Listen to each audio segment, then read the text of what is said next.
Pag-aral Essay Bantayan. Agosto 17 Tandang Bawas 23, 2026. Tema, paano panatilihin ang mga Kristiyanong pagkakaibigan?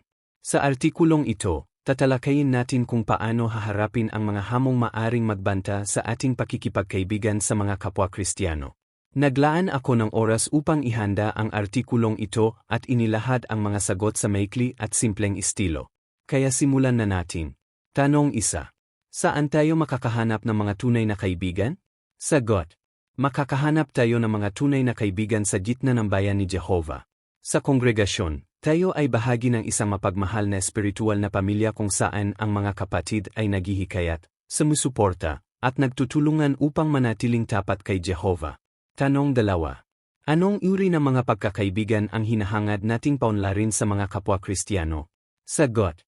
Hangad nating bumuo na malalim at makabuluhang mga pagkakaibigan sa ating mga kapwa Kristiyano, hindi lamang mga kaswal na pagkakaibigan.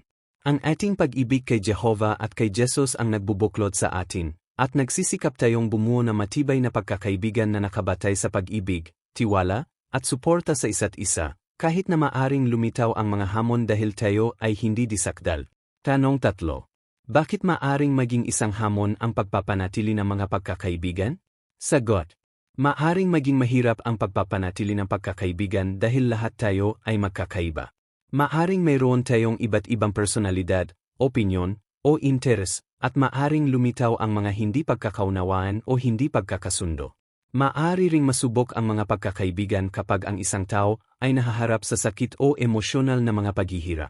Gayunpaman, sa pamamagitan ng pagsunod sa halimbawa ni Jesus at pagpapakita ng mga makadiyos na katangian, mapapanatili nating matatag ang ating mga pagkakaibigan. Tanong 4. Paano natin mapapatibay ang ating mga pagkakaibigan? Sagot.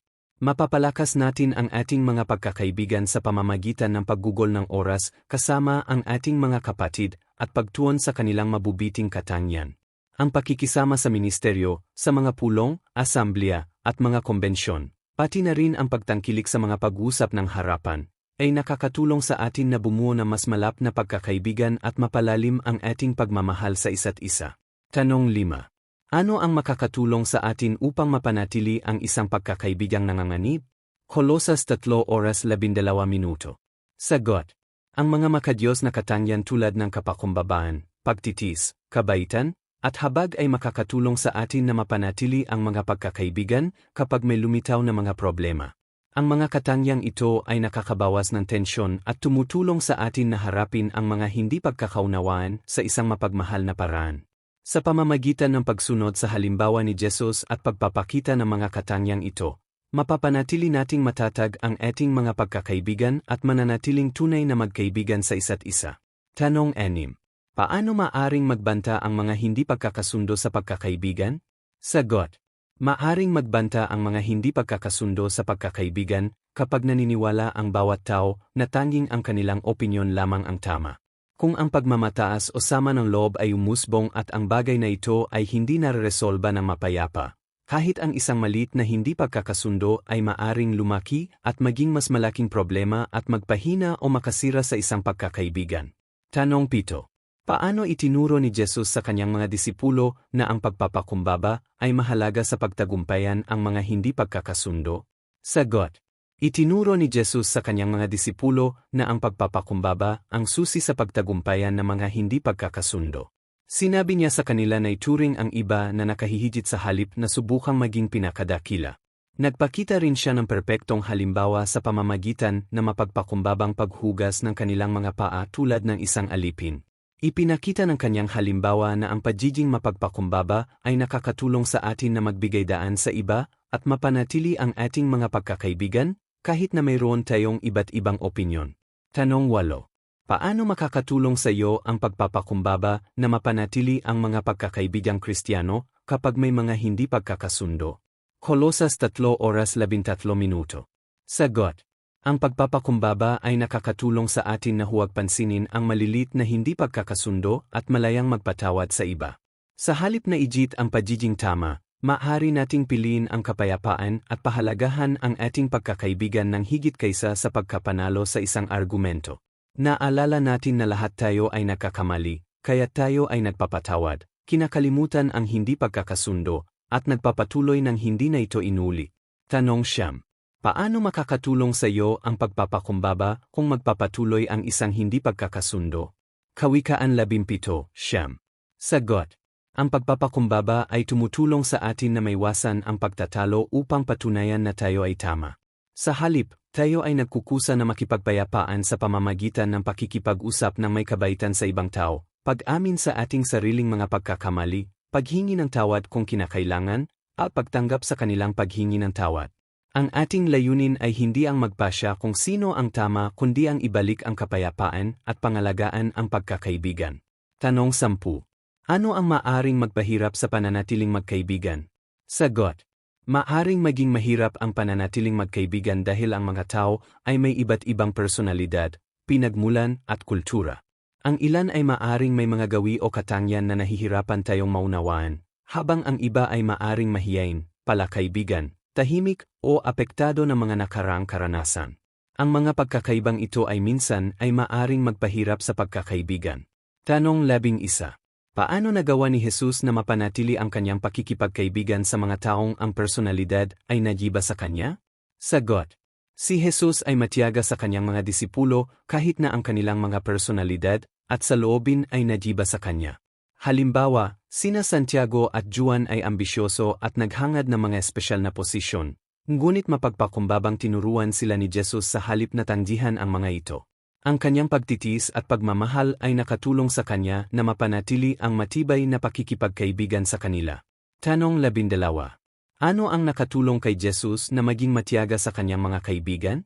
Sagot. Si Jesus ay matiyaga dahil makatotohanan siya tungkol sa kanyang mga kaibigan. Naunawaan niya na ang kanilang mga maling saloobin ay naimpluwensyahan ng kanilang pinagmulan at kapaligiran at alam niyang kakailanganin ng panahon para magbago sila. Sa halip na sumuko sa kanila, matiyaga niya silang tinuruan at tinulungan na umunlad. Tanong 13. Paano makakatulong sa atin ang pagtitiis upang mapanatili ang ating mga kaibigan? Efeso 4:2. Sagot. Ang pagtitiis ay tumutulong sa atin na tanggapin at tiisin ang iba't ibang personalidad ng ating mga kaibigan. Pinapahalagahan natin ang kanilang mga kahinaan at naalala na gusto rin nating maging matiyaga ang iba sa atin. Sa pamamagitan ng pagiging maunawain at makatotohanan, mapapanatili nating matatag ang ating pagkakaibigan kahit na ang mga tao ay nagiba sa atin. Tanong 14. Saan tayo matutulungan ng ating pagtitiis na magtuon? Sagot.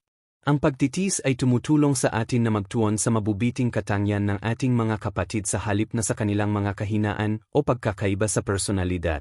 Sa pamamagitan ng paghahanap na mabuti sa iba, tulad ng ginawa ni Jesus, pinatitibay natin ang ating mga pagkakaibigan at tinutularan natin si Jesus at si Jehovah.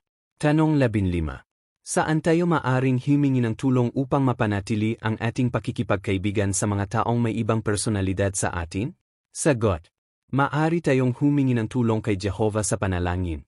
Maaari nating hilingin sa Kanya na bigyan tayo ng pagtitis, kahinahunan at ng Kanyang banal na espiritu upang tayo ay tumugon sa isang mapagmahal na paraan.